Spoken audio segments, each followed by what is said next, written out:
Welcome to Get Fit Outdoors, your informative and how-to podcast with product reviews for hunting, shooting, and fishing.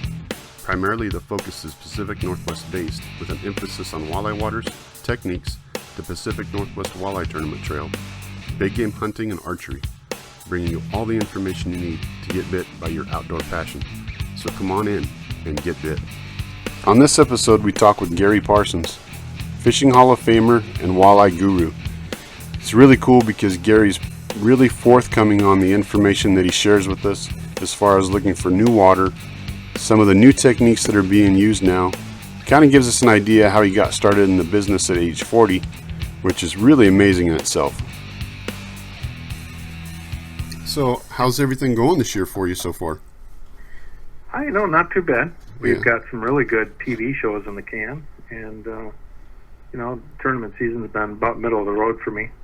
I've had a little trouble with my arm and shoulder, so I'm working through that. Well, that's not good. Sometimes being in the game for over 30 years kind of wears you down some. Yeah, no doubt. Well, that kind of leads me to that first question I was going to ask you. You know, you're retiring at age 40 to fish out of dentistry. I mean, that had to have been a huge leap, Yeah, it was different. I was working probably 120-hour work weeks between the dental practice and the fishing business. And, Keith Glass came to me and said, quit, IBM. And so I thought about it, and I thought, I could probably phase out of my practice, and I can always rely on it again if I needed to. So I joined forces with him. We formed our own little business, and I don't regret it. It's been a good ride so far. Yeah, I bet. Well, early on, you guys, I mean, obviously you've done good the whole time. I mean, I followed you and Keith. I think I was probably 15 the first time I read an article with you guys. Sure. And, walleye's been my passion, ever since I can remember. Right. And, I used to eat up anything I could read about walleye, and I just remember you guys' articles early on. So that was, not only was it good information, but it was inspiring as well. Oh, thank you. That's kind of been our passion throughout our whole career, is to help teach things that we learned on the tournament trail, and just experimenting around on our own, teach people to be able to catch more fish. And it's really satisfying to hear people like yourself, say that. So it means that we achieved part of our goal. Sure. So that's a good deal. It's a good thing. So have you ever been out west doing any walleye fishing at all? I have not fished. I've always wanted to fish the Columbia River, obviously, and then the potholes, reservoir, and stuff out there. But I've never really got out there to do it. I've given a lot of seminars out there, but the mountain range has always been the hindrance. We're pretty highly sponsored. And so to get from where we are all the way out to the West Coast is a tough deal because it's so many days of travel. We've tried to line up some dealers out there and maybe fly out, but it never really panned out. So I'm kind of missing out on that. I would anticipate that we will get out there with time, and my son's very heavily involved with the TV show now also, so we'll get out there and do some things, I'm sure. Yeah, that would be awesome. I mean, we have, and I'll have to work on that as far as dealers. I got a couple dealers that I could talk to, get you guys hooked up. But yeah, I mean, fishing the Columbia, that would be a great show. And then, like you said, potholes. We've been doing a lot out there in recent years. In the wintertime, we've been going out and blade baiting for them. And right. Just, personal bests as far as big fish goes over the last 2 years. I mean, it's just been incredible. Yeah, and that, I have quite a few friends from out there that, we bump into when we do the tournaments out in the Dakotas and in Montana. And they fished potholes, said, hey, you guys need to do a show there. It's just simply incredible. So, that's on my bucket list, man. Excellent. That's good to hear. Yeah, I've got to fish just about every place else on my bucket list. So the Columbia and potholes is definitely still two that I haven't tried out yet. Yeah, it's it's funny because I mean the Columbia's been it's been known for big fish for a while, but it seems like lately, and I say lately over the course of the last 10 years, it's actually a bad day when you go down there and you don't get 3 or 4 fish over 12 pounds. Oh, wow. I mean, it's just amazing. You see some of the weights from the tournaments on 2-day totals, and they're bringing in close to 80 pounds. Yeah, isn't that something? Yeah, it's crazy. Yeah. It's good to see. There's only a few places in the world, Lonnie, where you can do that. Fort Peck, Montana, once in a while. They'll have years like that, and then obviously Lake Erie and Green Bay here in Wisconsin. But there's not very many places where you can bring in, a total of fish that weigh that much. Yeah. It's just incredible. Yeah, I mean, it's great to see, because it's so nice to have that, as close. I mean, you guys have great walleye waters there. And, I'm lucky enough to live pretty much smack dab in the middle of Washington, so it's only, an hour drive either direction to have that for me. So Right. You got to enjoy that. Oh, yeah. If there's any other place in the country that I wouldn't mind living, it would be out there, because you do have such good walleye fisheries. I don't think that personally I could be that far from a good walleye fishery. That's why I'm living in northern Wisconsin. We don't get those big 7-8 pounders up here very often, or 10 pounders or 12 pounders. But we have so many lakes. There's thousands and thousands of lakes where I'm living right now. And I can play around and do all sorts of things. The fish are smaller, but I just like catching walleyes. They're a mysterious fish, and there's a lot of ways to catch them, and there's a lot of ways that we don't even know about yet. There's been some pretty good developments in the tournament world here in the last few years, and I don't know if you could ever understand that fish in 10 men's lifetimes. Quite frankly, they're pretty cool fish. Yeah, that is the truth. They can make you bang your head against the wall one day and love them the next. Oh, yeah. That's the way they've always been. Yeah. They can live in 6 inches of water or suspend out over, 200 feet of water. Sure. They can live on the bottom in 100 feet of water. There's just so many things these fish will do. And, there's a lot of fish that never see a hook and line because they live in places where people don't even, try to fish for them. Yeah. Cool. And that's what's awesome about it. I mean, we got Lake Roosevelt, which is part of the Columbia, and we started kind of fishing that one a little bit more the last couple of years. Mm-hmm. And we were actually jigging walleye down in 85, 90 feet of water. Oh, yeah. That's the deepest I've ever caught a walleye. I mean, it was... Right.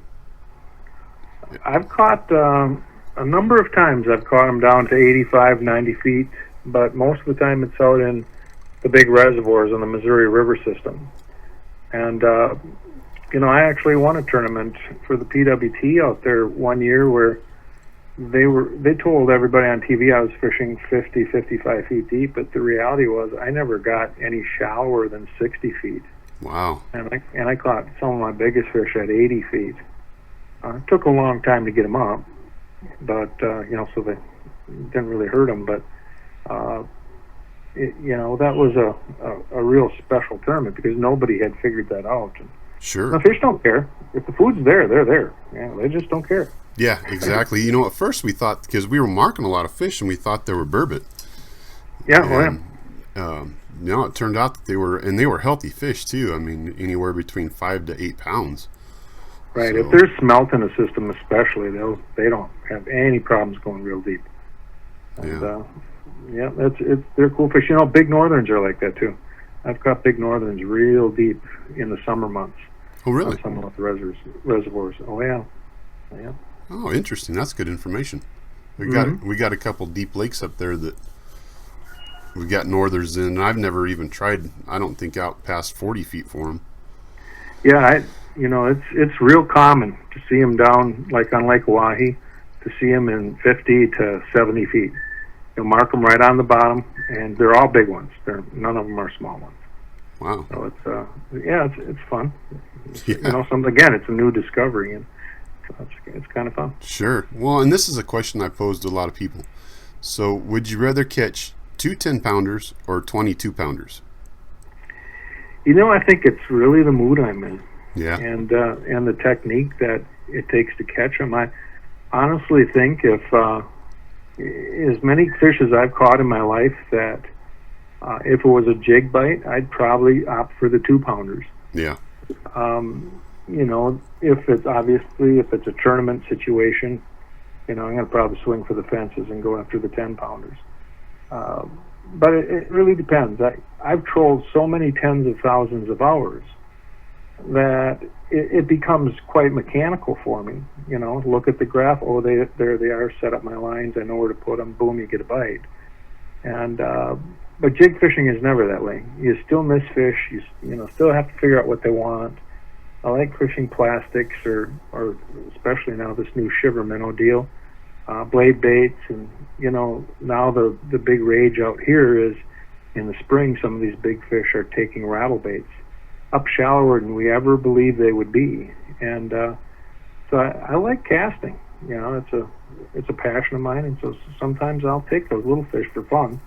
Sure. So you were talking about your plastics, and one of the things that I've really kind of gravitated to over the last few years is that Berkeley Gulp minnow. Yeah, the Gulp minnow overall is probably day in, day out, the bread and butter out here too. Anywhere here, if we're trying to catch a lot of small fish, I'll use a 16th ounce jig and a 2.5-inch Gulp minnow.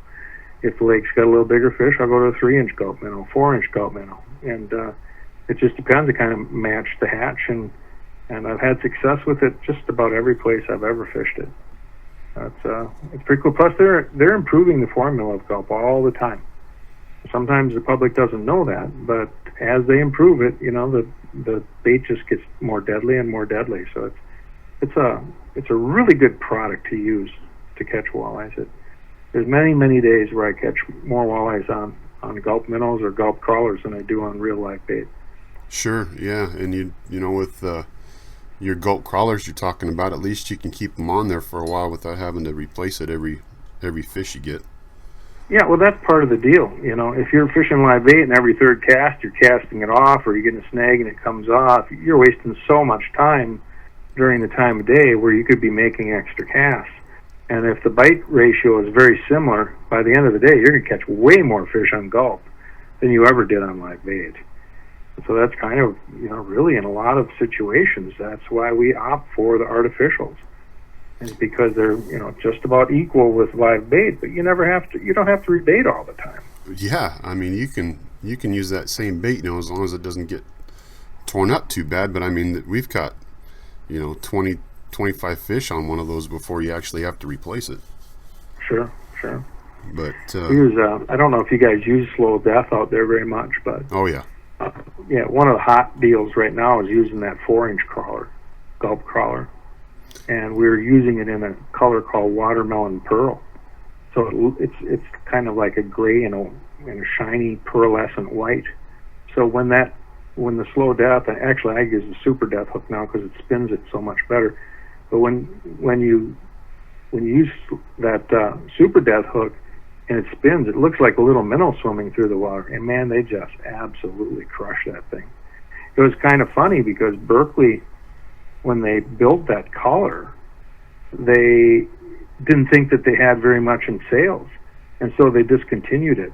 And their pros, just every one of us, just went crazy. What are you doing? What are you doing? This has been our secret bait. They told us, you guys better start talking about it so the public realizes how good it is, or we're going to... So they did bring it back. It's starting to show up in the stores now. It's kind of a interesting story. Here a bunch of us were keeping it secret, and it almost killed off the bait that we like so much. Everybody running out and buying stock in that. Oh yeah, it's a funny deal. But out of all the colors and everything, that's been one that's just been kind of a tournament guy's secret deal.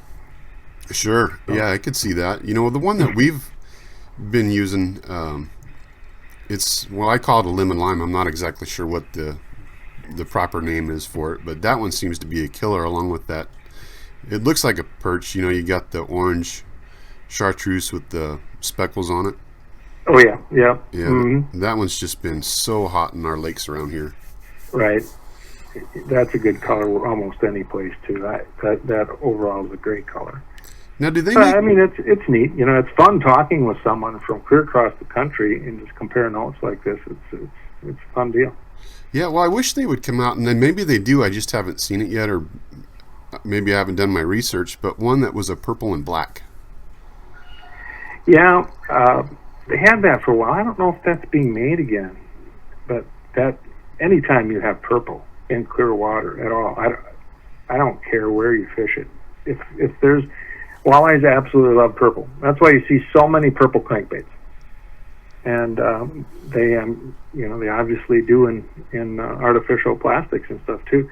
That's one good thing for me to carry away from this conversation, because I do help Berkeley a lot with their R&D stuff, and if I look at overall at all the color combos that we have, we do not have enough purples in that in any of the artificials, the soft plastics or the power bait or the Gulf. Sure. So that's one thing I think I'm going to start pushing them a little bit harder on. Oh, that'd be great. That would be great. Yeah. I know a ton of people out here would be buying that one. Oh yeah, no doubt. Well, and they used to make, and they still do. I think it's more of a kind of a motor oil, but it's got that purple flake in it. It's not a minnow. It's more of I think they call it a goby. Right. But that one is really good up on Lake Roosevelt for us, because when you get it in the water, down in the deeper water, it seems to mimic the crawdads. Mm-hmm. That color combination that they have, and man, that one's been dynamite. So yeah, that makes sense. Yeah, makes good sense. So your favorite jigging setup, aside from the gulp, what would it be? Well, it's varied throughout my career. I love pitching 16th ounce jigs up shallow early in the spring, like I said, with either a 2.5, a 3-inch, or minnow, or a 4-inch crawler. I just love doing that. The nice thing when I'm using the small minnow is I get into these schools of crappies also. And so, you'll catch a walleye, then you'll catch 4 crappies, then you'll catch another walleye. Nice. That's a fun deal. But recently, probably in the last 5 to 6 years, we're finding that a lot of the big females, especially on the Great Lakes, where everyone thought that they just went dormant for like 2 weeks or 3 weeks, we're finding out that they don't, that they go out into 30 feet of water, and you can catch them with 3/8 ounce heads by casting. In many cases, if the water's fairly clear, you can't catch them underneath the boat, but you can catch them by casting. And that's become a really fun way to catch fish. And we'll use the Berkeley 4-inch Berkeley gulp tails and tails of that sort, or even little paddle style tails, usually around 4 inches, which is a pretty good size offering. Not for the Columbia River, obviously, but for around here, Green Bay is a great place where this works. 6 to 10 pound fish are real common. So where in the past we never really touched these fish before, now we're catching them a lot, and that's right after they spawn. So that deep water jigging is becoming pretty popular, and then they go from those tails later in the summer where we start catching with these shiver minnows and stuff. And so to me right now, there are times in the summer I like warm weather, and so this deeper water jigging has been a lot of fun for me. So I say through my career it's changed. I always used to like the shallow stuff. I still do, obviously, but I'm getting to really like this deep water jigging. Yeah, it's a blast. I mean, that's what we're doing with those blade baits. We're usually casting up on top of the humps that are in between 20 to 25, and right, bringing them off those ledges out into 40 feet of water. Yeah, that's the same thing we're doing, but early in the spring now we're doing shoreline stuff. That doesn't seem like the sunken humps and stuff are as productive early in the year, but as the summer rolls on, then the humps like you talk about, where you guys are blade baiting, we blade bait also, but that's where the shiver minnows shine.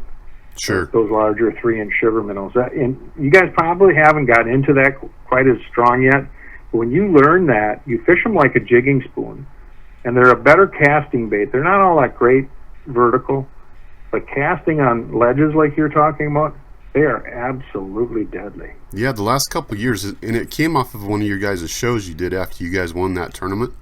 Yeah. And I was like, okay, I got to check this out. So I went and bought a couple, and I went up to Banks Lake reservoir, and man, I spent probably 3 weeks just learning how to do that. Right. And I was talking with Keith about that as well, and the technique and how that worked, it was amazing. And I think I was using the IK Dominator. That's the purple one, right? Right. That's like a tiger colored purple one. It's been a good bait in a lot of places we've fished. Oh, it was fantastic. I mean, I was catching fish, and I think because our slot limit here is you can only keep one over 22. Mm-hmm. I couldn't get a fish under 22. Yeah, it seems to be that kind of a presentation. It's a great big fish technique. And, I fished up here in these small lakes in northern Wisconsin where a big fish is 22 inches. And normally, the bread and butter eater fish that everyone are keeping are 14 to 16 inches. They sound really small to you guys, but no. Up here in these tiny lakes, that's an average size fish. And I can't tell you how many big fish, relatively big fish for the bodies of water that I catch with the shivers. It's a fun technique. It takes some time to master, though. It does. I mean, if you're a good jig fisherman, you have to kind of relearn how to cast this thing, because it's almost a 180 in terms of what you do with your rod compared to what you do with a jig in your hands. Sure. Yeah. And what helped me too was the fact that I've done so much blade baiting. It's very similar to it. It is, except for you drop the blade, you drop it on a slack line instead of. I like to ride my blade down almost like a jig, but it drops fast. So yeah, that's the cool thing about walleyes right now is a lot of these deep water casting techniques are getting to be more and more popular, and as they do, companies are building better products for them. And I think that we're going to see a lot of products in the blade style baits and in these glide baits in the future, and they're probably all going to be really good products. Well, and that's the cool thing about it is just to see how much of this product is coming out, like you said, that's innovated for one by the tournaments, because you guys get to use the baits, you get to test them out. I mean, you're putting them to use, but just to see how much of that stuff is coming out is, for somebody like me, it's hard to keep up with this. Like, oh man, there's something new. I got to go check it out. You know what the funny part was? Is 10 years ago, everybody was telling me how walleye fishing was dead. There's nothing new. There's not this. Tournaments are dying off and stuff. And how ironic is it right now that with the MWT, it's probably a bigger tour than what the PWT has ever was. Plus, all the guys from the FLW, in those days it was splintered. There was FLW anglers and then there was PWT anglers. We never had all the big names together. Well, now we do. And all kinds of things are happening with innovation and new techniques and things like that. So I look back and say, to these writers and stuff, they were saying, the walleye scene's dead. Tournaments up here, walleye tournaments are dead. They couldn't have been more wrong. It's fun to see it come back full circle to where, the heydays for walleyes and learning about walleyes are here today. It's a cool deal. It is, and there's so much out there, and I think a lot of it has to do with the social media. But I think you're right. Mm-hmm. Because we had a lull in ours too, because we've got a circuit here that consists of 6 tournaments, and there's 3 on the river, 3 in lakes and reservoirs, and there for a while it kind of dropped off a little bit. I mean, we used to have 100, 125 boats in tournaments, right? And it dropped off, but then over the course of, let's say, the last 5 years, it's starting to come back pretty heavy. Yeah, and I think it probably as long as the economy stays halfway decent, I think it'll continue to get stronger and stronger.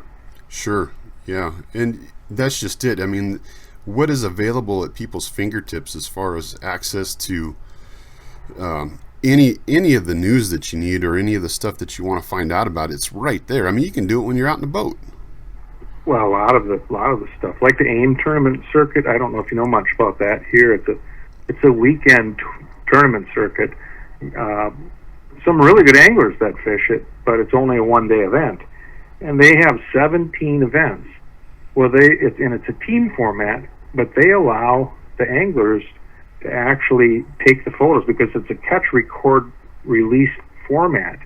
The anglers have these photos, and now, Keith and I and some of the guys that work for us developed this app called the Pro Chatter app, when you post to social media, it gathers everything into ProChatter.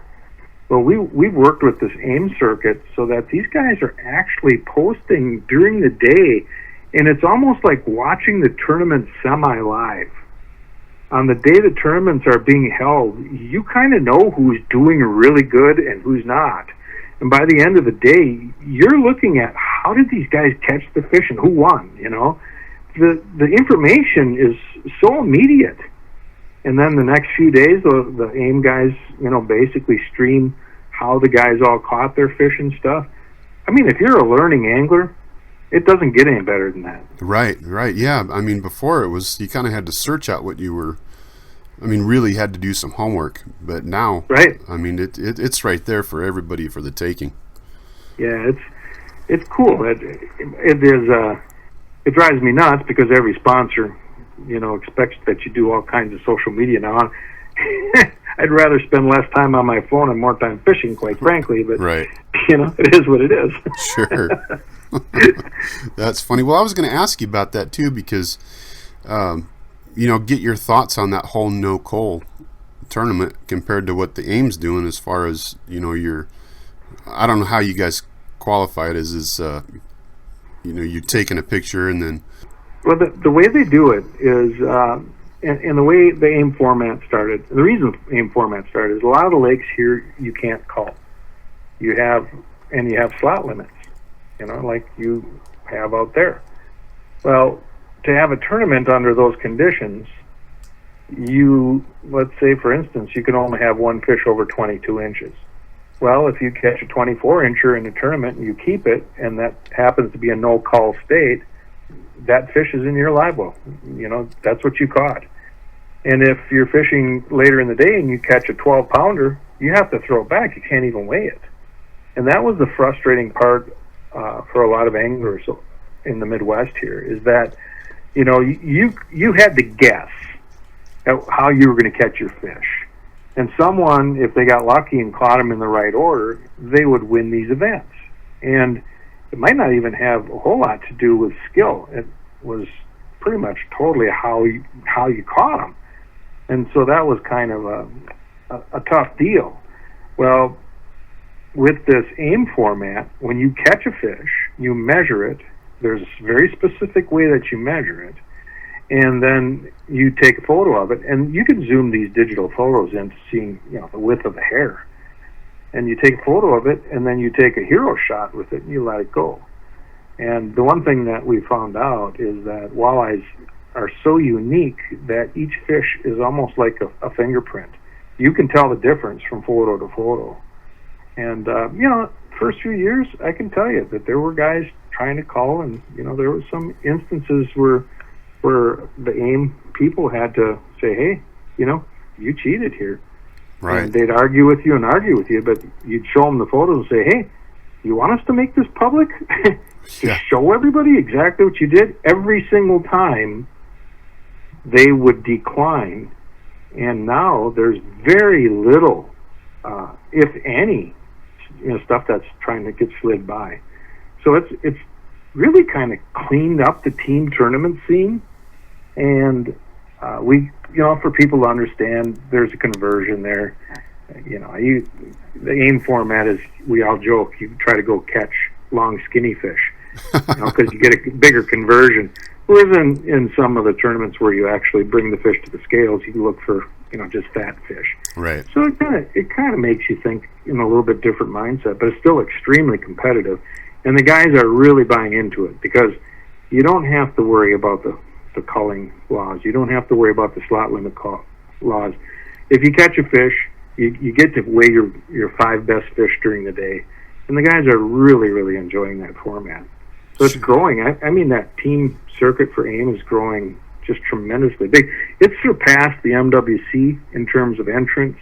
There's not another circuit right now that we know of that has more participants on a team basis for walleyes than that circuit right now. Nice. And it's only been doing this for a few years. Well, that's good to hear. I mean... Yeah. It's in any place where there's some concern where there might be fish kills or the water's too warm and stuff like that, the AIM format, that catch, record, release format, kind of gives the fish a break. You know, you take a picture, you can clear a fish in 30 seconds. And Right. they swim away, every single one of them. And they're all fine. They're all in good shape, and they haven't been moved, and they haven't bounced around in a live well. It's a really cool deal. Sure. No, that's great. I mean, I kind of like the whole format, and I know it's a different area, but the way the MLF does it, you know, where you can instantly record that weight, put the fish back in the water, and now you're just basically recording a total of weight for the day. Yeah, and that's essentially what AIM does, but they do it through photos. Sure. It's almost the same type of format, only it's the way that they actually record the fish is slightly different. The MLF format's awesome in a smaller, you know, where they've got, you know, a limited number of anglers. That's the way to go. It's really cool. But when you have a 120 boat field or 200 boat field, then the AIM format's much easier to manage and you know, actually administrate. So they both have their places. It's really cool. I wish in the walleye world we had an MLF format. I think it's probably going to come, you know, someday here, but it would be fun. Yeah, it would be. I think that would be cool to see. Yeah, Major League Fishing for bass right now is almost as big as BASS, and you know, we don't have that in the walleye world. And you know, I hope that I'm still fishing when they decide to do it. Well, me too. Hopefully it'll happen here pretty quick. With the way technology changes so quickly, I wouldn't doubt it seeing coming, you know, in the next few years. Oh, yeah. I mean, actually, some of us have talked with, like, Gary Klein and Boyd Duckett about doing a walleye series, so you never know. They might even do it themselves. There you go. Yeah. So on your catch, release, and record, is that stuff instantly getting loaded up, or is it just something you keep and then you turn it in at the end of the day? Well, for the majority of anglers, they record it to the card that's on their camera, and then you turn the card in at the end of the day, and along with your score sheet. The score sheet's like a golf card, and the golf card is you know, the deal. You have to have it all recorded accurately. It's really easy to use once you use it, you know, the first time. It's simple to use, and then they verify the fish with the chip, and so obviously there is a downtime. What happens, the really kind of cool things, the guys will come in like at 3 in the afternoon, turn in all their chips. They already know kind of what they have weight-wise, and then they'll sit around waiting for the computer geek guys to, you know, record everything and get it all sorted out. So all the anglers are still there. They don't just grab their boats and leave. They're there. They can talk to sponsors. A lot of the companies are giving, you know, free boat rides. You know, heck, they have refreshments there. So the guys hang around, and there's actually better crowds at a tournament like this at the end of the you know, getting ready for the weigh-in than there are in any of the live tournaments that I've been involved with. Nice. So then they bring them all out and you know, sort them and have the unofficial results. They do polygraph some of the top teams, and you know, but they announce the unofficial results right away, and you know, there it is. The tournament's done. So it works pretty well. Yeah, you know, and I could see that happening out here at some point in time, because there was there was a couple tournaments we had this year where it seemed like the mortality rate, it didn't show it on the results, but it seemed like the mortality rate was kind of high. Right. So and I think we all know that in a lot of those cases the delayed mortality rate's probably higher than what the tournament circuits are saying it is. Right. You know, I've fished enough tournaments in my career to know that some of the stuff that the tournament directors are saying is kind of BS, to be truthful. Mm-hmm. And you know, you don't have that with this format. Oh yeah, because these fish are all healthy as all get out when you turn them back in. And there's so many big fish photos, and with social media the way it is right now, you actually get way more traction with social media than you ever did at some of the tournaments when they're, you know, held out in the middle of a reservoir where there's only 20 people that come to the weigh-in. Right. Yeah. So. Yeah, exactly. So switching up a little bit, I kind of wanted to pick your brain a little bit on what your approach is to new water. Sure. To me, I love new water. I love water that no one else has fished, especially if we're going into it with a tournament mentality. But even on the TV show, where you know, if it's a walleye show, I feel confident we can go in a few days and figure out almost any body of water. first thing you do is obviously take a look at any of the available maps. And, there's going to be the contours of the body of water that you are looking at will dictate the potential presentations that you want to start with. I always look at how the contours lay, whether there's a lot of deep sunken humps or channels that come close to shoreline, or big long extensive flats that stick out and they're only like 30 feet deep and things like that. And then I look at the time of year. I know that if there's deep humps and it's the middle of summer when we're there, those are going to be players. I know that in the month of May and June, if there's a big 30-foot flat off of a deep channel edge or dropping into deep water, that there's a good chance that 30-foot flat's going to be a player. Those fish will either be on the bottom or they'll be suspended over it.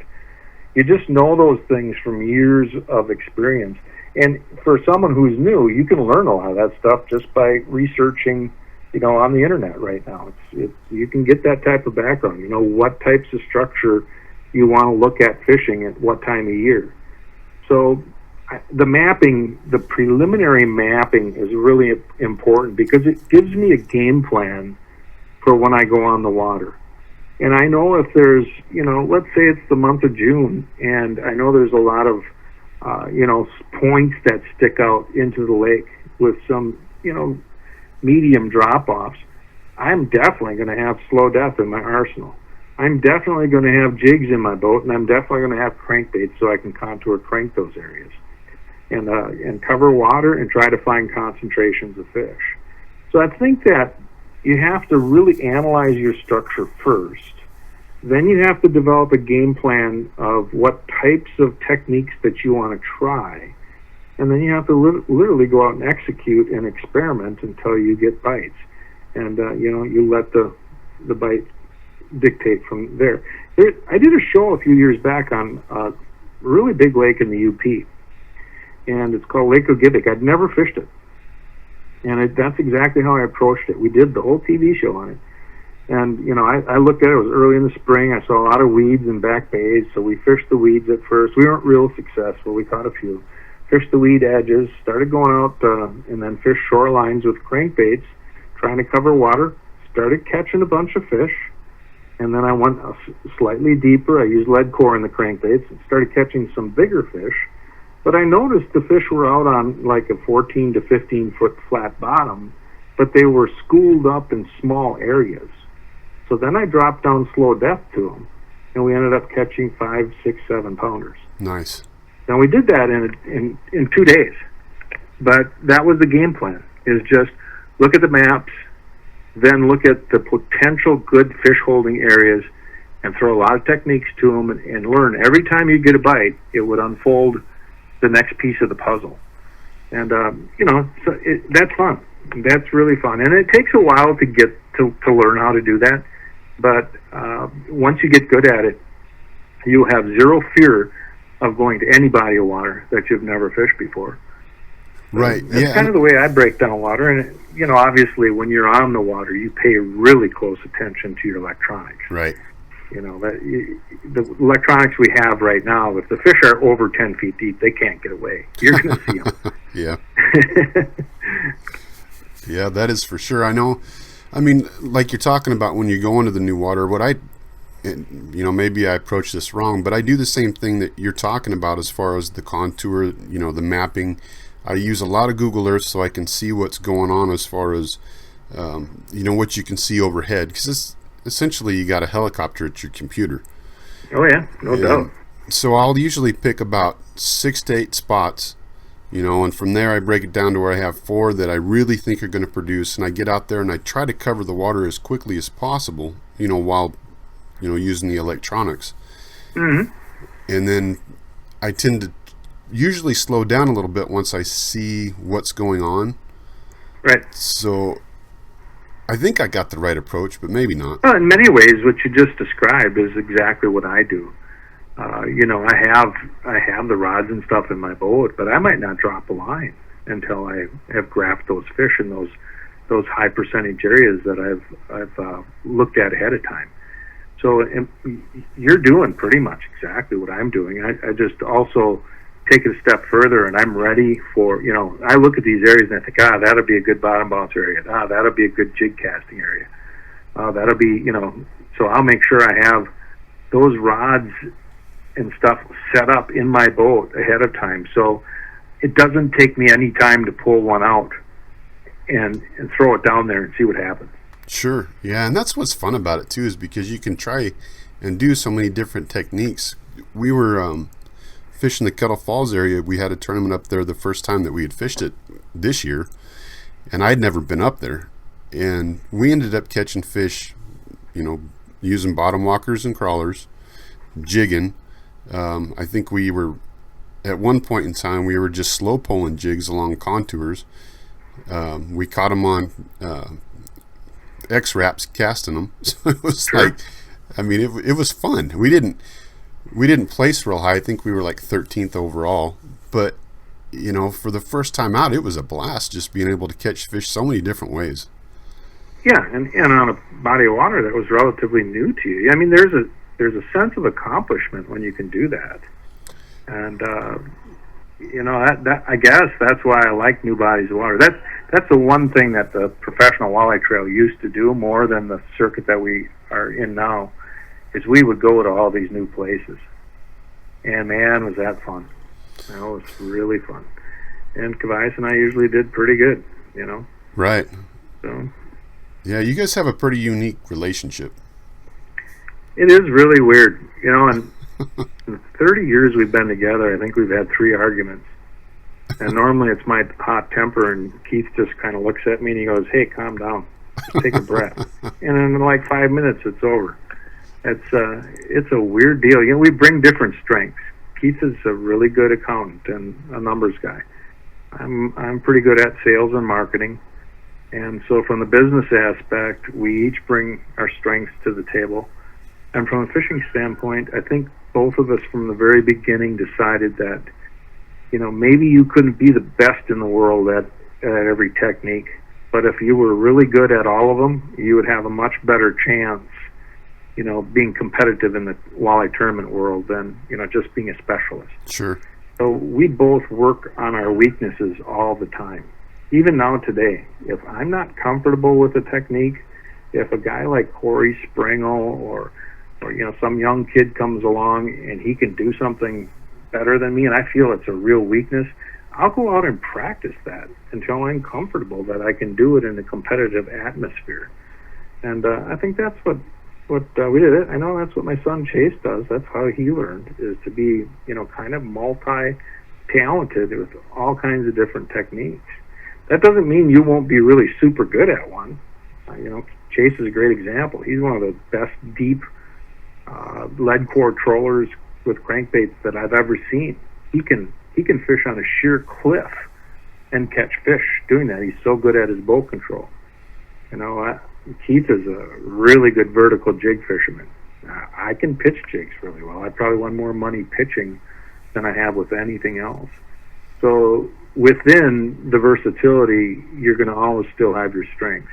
I look at this, the phenom here right now is Corey Springle. Right. He's a young guy. He's been winning everything. One of Corey's big strengths is that he is an absolute expert at trolling spinners, nightcrawler harnesses. The kid's phenomenal at doing that, and he's getting to be unbelievably good at pitching deep fish.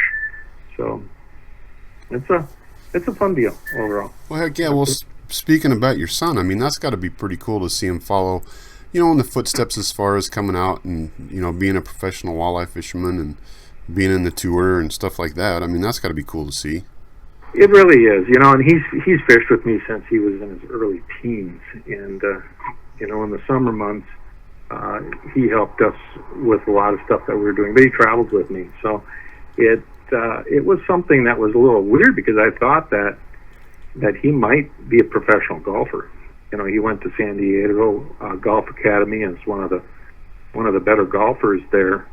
But he had trouble when he was 19 with his rotator cuff. He swung the club so hard because he's not a real big guy, and so he thought, I'm not going to end up having problems when I'm in my 20s, and I don't want to, teach golf at a local golf course. So he asked if he could fish professionally, and the deal was that I made him do all kinds of marketing and public speaking courses for night classes. For years he did that, and he learned the game. And so he's a wonderful asset to our business, to the television show. Extremely talented angler. He's better on film than what I am, and so he's been fantastic to work with. Well, don't sell yourself short. You guys have a great show as far as the dynamic that you have between each other, and the fact that you guys don't just go out and fish and catch fish. You're explaining to everybody what you're doing, the technique you're doing, how you're doing it, and that's what makes it so interesting to watch.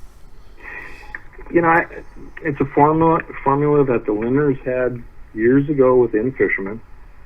Ron and Al are wonderful friends of ours. And, I looked at what they were doing and what they were doing with the magazine, and I said, Keith, when we do TV, we should get real detail like that on TV. And Keith agreed. And it's been a great formula. The show's going into its 13th season this year, and it's become pretty popular. And we enjoy doing it. It's a lot of fun to do the show, and a lot of fun to hear the feedback from all the anglers that watch it. Oh, I bet. Well, I can remember when you guys came out your first show, and I was so excited, man. And I came home and I was like, hey, check this out. They've got a new show coming out. These are my favorite guys to watch. It's like, all right. So, anyway, what would you give, and I don't want to say advice, but, somebody that's looking to get into the sport, and I know that you guys have the angler, co-angler, mm-hmm. but, let's say somebody out here that wants to get into it, and I've done some research as far as the way and where the tournaments are at and how difficult it is to try and get in and fish one or two events, because you're flying in, you got to get a car, you got to get out. Right. What would you say for somebody that wanted to do that? Well, I think that obviously one way is to, and some of the guys from out west have done this, where they have come in, they've flown in, they've got into some tournaments. I wouldn't fool around with anything right now other than the NWT, because you don't really learn many bad habits from those pros. They're all good sticks, and so you're going to come away from those tournaments as a co-angler learning quite a bit. Now, that being said, you just said that it's difficult to do, and I understand that. Plus, expensive. I would actually fish some of your team events out there, but I would pay close attention to what those top teams are doing. And I'm not saying climb in their boat, but I am saying at the end of the tournament, make friends with these guys, ask them friendly questions with the realization that they're not going to tell you everything. But I know that when I started and I would get my butt handed to me, that by the boat next to me, I would learn more about what I was doing wrong. And those were the tournaments that I learned the very most from. And so I think that there's a lot of people in team tournaments that don't, it can be kind of a secretive sport because a good team doesn't want to tell everybody what they're doing. On the same token, if you want to get sponsorships, you're going to have to tell everybody what you're doing. Right. Otherwise, you have no value to the sponsor. So you can identify the really good sticks that are open, that will share information. And I would say revel in what they share, because you can learn so much from real talented anglers. And it doesn't take long to recognize who those anglers are in any particular circuit. So, but if you ever do get the opportunity to fish the NWT, and especially in some of the places like Green Bay, where it might be a trolling bite or it might be a casting bite, I think it's worth it. I really do. That's what I was going to ask you. What do you think, which site would be, the best one to come out to if you could only come out for one event? Well, I'll tell you, I would probably not go to Lake Erie, although that's where everyone wants to go because you catch so many big fish. But it's almost always an open water trolling bite. And heck, to be truthful, you can learn all you need to know on the internet about that. That's, get yourself a precision trolling app and watch a couple of the shows from Erie and you got it. It's not that difficult. But the lakes that really are interesting are Green Bay, because it may be an open water trolling bite, but most likely it's going to be a structure casting bite in the last few years. Or any of the Dakota reservoirs.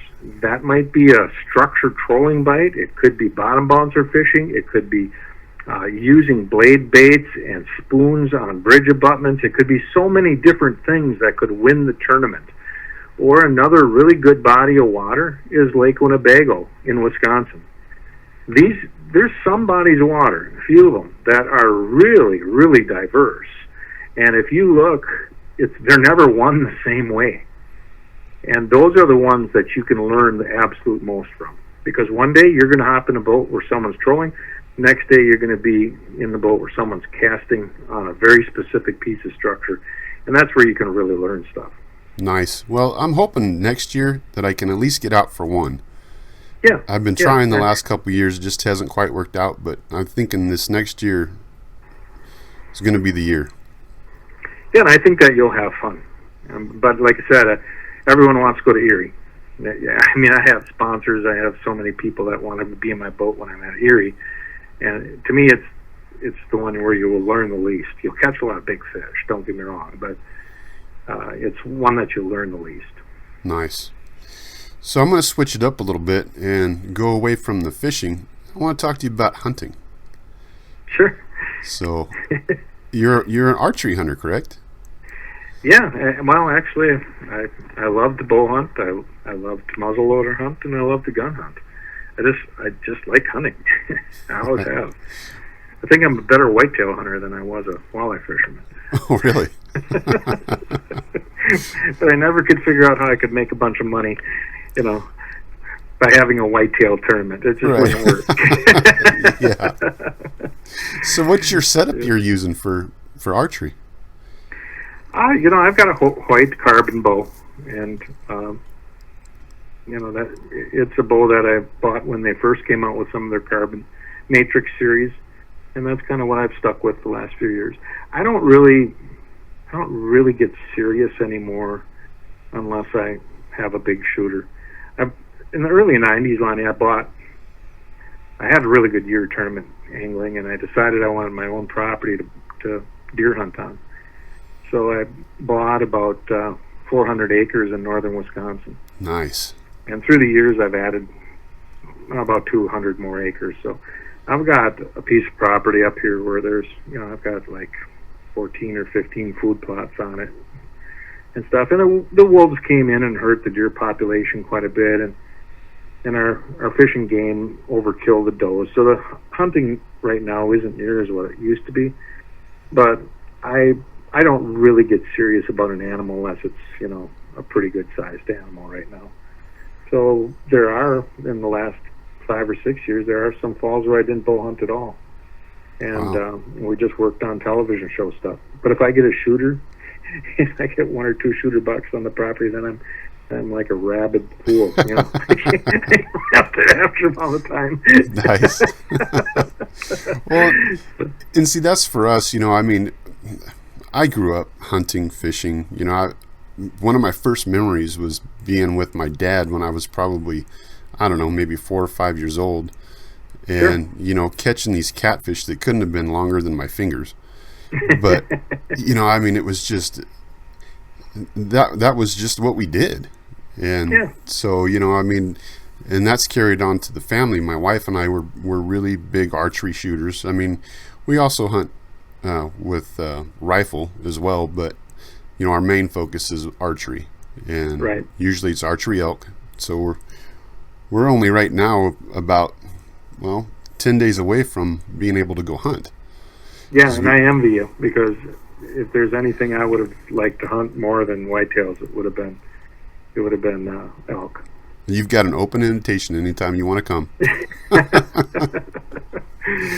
Yeah, it would be. I went quite a few years when you could buy over-the-counter licenses in the Charles M. Russell wildlife area in northeast Montana, and there was no vehicular traffic in there, and it was all along the Missouri River, all along Fort Peck, and so it's Missouri River breaks. They were like mini mountains, and I used to just have a blast doing that. I'd go to sleep in the tent at night with bugling ringing in my ears. There would be so many big bulls, and it was fun. Yeah, that's awesome. And then they discontinued the over-the-counter stuff to a drawing, and I ended up quitting going. But it was a blast. I bet. I am you guys. You're in the middle of some awful fabulous elk country out there. Yeah, it's been good to us so far, and that's what we used to feed the family. I mean, we don't go out and buy any other meat. We have deer, Right. elk, and if we throw in the occasional chicken, we're good to go. So Yeah, but here's in the last few years, I've like I said, if I have shooter whitetails, I get pretty passionate. But in the years where I don't have a 160 class whitetail or bigger, we're in the middle of the woodcock migration, and we have unbelievably good ruffed grouse hunting. And ruffed grouse to me are probably the epitome of an upland bird. I've got 5 Vizslas, they're all pointers, and I just have a ball with these dogs. It is so much fun because you hunt in extremely heavy cover. sure. The woodcock are in these slashings, popple slashings, where it's so thick if you turn the swing on a bird, your shotgun hits the trees. It's really, really fun. Wow. Plus, it's good exercise because you're constantly climbing over stuff and things like that. So I do that a fair amount. But we do, with the next bite, we do a lot in the fall, shooting tips and doing some of our, the good muskie shows are late in the fall, and some of our big walleye shows are late in the fall. So it seems like, September, October are really busy for us, even with the show. Sure, I bet. Well, that's what I was going to ask you, because I saw that you had those dogs, and the Vizslas are pretty cool. We actually had a friend of ours that we had to dog sit, and that's what he had was a Vizsla. Oh, sure. They're active. Oh, They're yeah. crazy sometimes. But Yeah, they're but fun. they're pretty cool. Yeah. Yeah. So your book that you wrote, Walleye Secrets, got to ask, is there going to be an update at some point in time? I don't know. I have had a lot of people say to Keith and I both that we should do biography and about how we've come through and all the places we fished and things like that. I don't know if we would do a book on techniques anymore. I think we would be more prone to do YouTube videos along those lines. Right. Because it seems like the popularity is off the hook for that kind of stuff. It's funny, we have a good YouTube channel where we stream the show is free now, a week after they show on network television. And then we do put on all of our tips too. And we had 2.5 million views of video tips and stuff last year. Wow, that's excellent. I mean, to me, that's just incomprehensible how many people would be looking at those types of tips to learn how to fish. But, you could never touch that many people with a book anymore. No. And the times have just changed so much, Yeah, but sometimes it's nice to have that hard copy in your hand. Yeah, I'm hearing you. I just, I don't know if we will or not. One of the reasons is Keith and I have surrounded ourselves by young computer guys. And, I think we have 7 or 8 guys working for us, and they're all in that high-tech world. And when we start talking about writing books and stuff, they're convincing us we need to be going to the next, social media thing. Right. It's a nonstop dialogue between us. That's funny. Thankfully, Keith and I still get to pull most of the strings in terms of what we want to do. Otherwise, we would be doing some far out, geeky sort of stuff that nobody would want to watch. That's funny. Talking about that, because I'm going up Saturday. I'm going up to Banks Lake, and I'm going to be doing some filming, and I'm going to actually do some on shivering up there, and then also doing jig and gulp. So, Sure. What would you advice for me to get started into the whole filming aspect of it? I've done a little bit, but... Well, I think that you can get a pretty good following if you just do stuff even on your cell phone. In some cases, those those types of videos with not even real high editing, acumen to them, are very, very well watched. And I would say that you basically would start with a good YouTube channel and have someone who can hold the phone steady. And obviously you can't do it in a high wind because you're going to lose your voice. It won't transfer very good. But that's the easiest way to get started. I still do a number of video tips just with my phone. Nice. But then you can get into the GoPro sort of mode where you're putting them up on stands, and as you're fishing, you can have the GoPro film for you. But ultimately, you'll want to get yourself a video camera, and you can certainly touch bases with any of the guys from the Next Bite here. It's as easy as getting a hold of Keith and I. We'll give the email to our video guys. They can help with the camera selection in terms of what you want to accomplish, because you'll need remote mics then, and then that allows you to do some recording in wind and things like that. Sure. So that's kind of the progression, but you'll have to have someone that can run the camera. The good thing is there's some really good cameras. Like we have a GH4 Panasonic right now, which is an easy camera to use, and it gives professional grade. We actually, a lot of the footage we shoot with that camera goes on our television show. Very nice. And you don't have to, spend too much money in getting a good camera like that will handle remote mics. Yeah, and I did make a little bit of an investment in a camera. I bought a Canon. And, it's got that capability to get the mics, and I should have those here within the next week.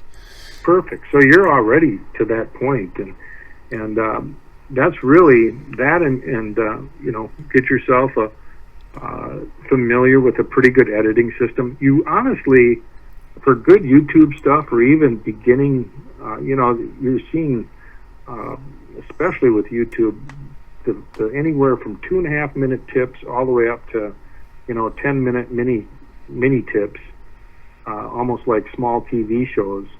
They're really, really popular, and there are some guys right now they're actually doing just that, and giving great information, getting some sponsorships as a result, and things like that. You start getting into the network world where you have to buy airtime and all that stuff. That's kind of a different nut to crack. It's satisfying, but it's not really highly profitable at all, and it's a tougher thing to get involved with, because you're usually having to spend enough money that it's an awful big investment. Sure. But if you really get good at the smaller films, and the quality of your editing gets really good, or if you have someone help you that's really a good editor, that step is quite a bit easier. And again, that's as easy as getting a hold of us, and we try to help you there. We help a lot of people in the industry to achieve their goals. I work with a lot of anglers and helping them with their sponsorships. We've talked to a lot of television people who are just starting up, but I think again we're here to help people become better anglers and tell their stories. And it's always been kind of what Keith and I do, and we're not going to change. We're always going to be like that. Well, and that's good to hear, because sometimes it's hard to find people that are willing to put their necks out for it. Yeah. I've reached out and tried to communicate with some people, and sometimes it's hard when you don't even just get a slight response back that no thanks. And it's good, and I respect you guys so much for the fact that I'm not really anybody. You don't know me from Adam, and yet you guys responded to me, and just in that alone, I was already a fan, but now I'm even that much more one. So I appreciate that. You're in an area that there's a lot of teaching that can happen out there. You've got some fabulous fisheries. There's no reason that we're not seeing more and more coming from your area in terms of how to fish different lakes and reservoirs and stuff like that. And so I think it's a wonderful opportunity for you, and it's really easy for me to get you hooked up with some of our video guys so they can help you out if you want. Well, and that's kind of why I started this too, was the fact that there's just not that much out there. There is for hunting. No, there really isn't. You get to Montana and west, and there's not. and especially about walleyes. And there's some unreal world-class fisheries. Yeah. So it's, I'm glad to see that you're reaching out. I think it's a great idea. Yeah, well, we're not Southwest Alaska like some people think. We're really not. Not at all. Not at all. I fished with some guys from Washington and from Seattle that they were such good salmon fishermen that a lot of the techniques that they used, you could really catch a lot of walleyes. Yeah.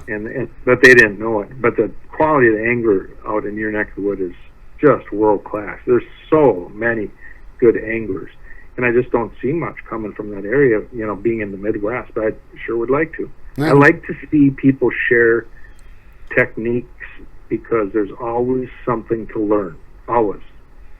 Well, that's something we're aiming to do, so. Yeah. Real quick, while I got you on the phone,